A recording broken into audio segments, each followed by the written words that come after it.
The dendrites are what accept the message, and then it goes down into the cell body, which interprets that message. And the Schwann cells increase the efficiency across the neuron, while the myelin sheath insulates that message. And then the nodes of Rambier allow the message to move faster across the neuron, and the axon terminal transmits that message, which then goes to the synaptic knobs, which sends out neurotransmitters across the synapses to the other neurons.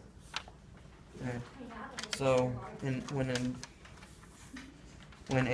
nerve cell receives enough messages, it will cause a action impulse to go down the axon to the axon terminals, which will then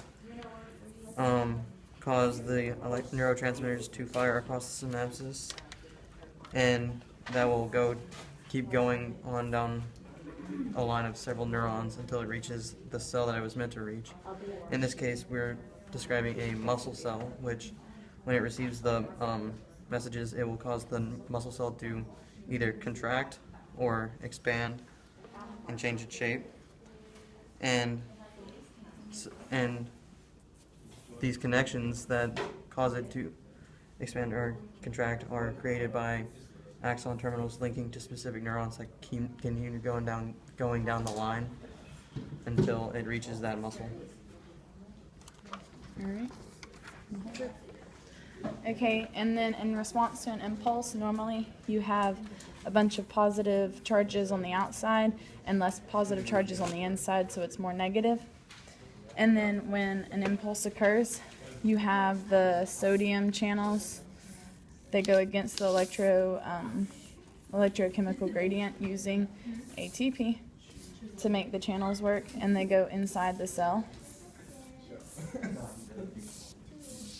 And then after the impulse goes, it opens the potassium and it closes the sodium ones. And so you've got potassium coming in. And then you've got that going out again. And so when that happens, before it goes out again, you've got depolarization, where you've got the positive charges inside and the negative charges outside. And then when the potassium comes back in, you have repolarization, where all these switch again. And then it's back to normal, waiting for another impulse.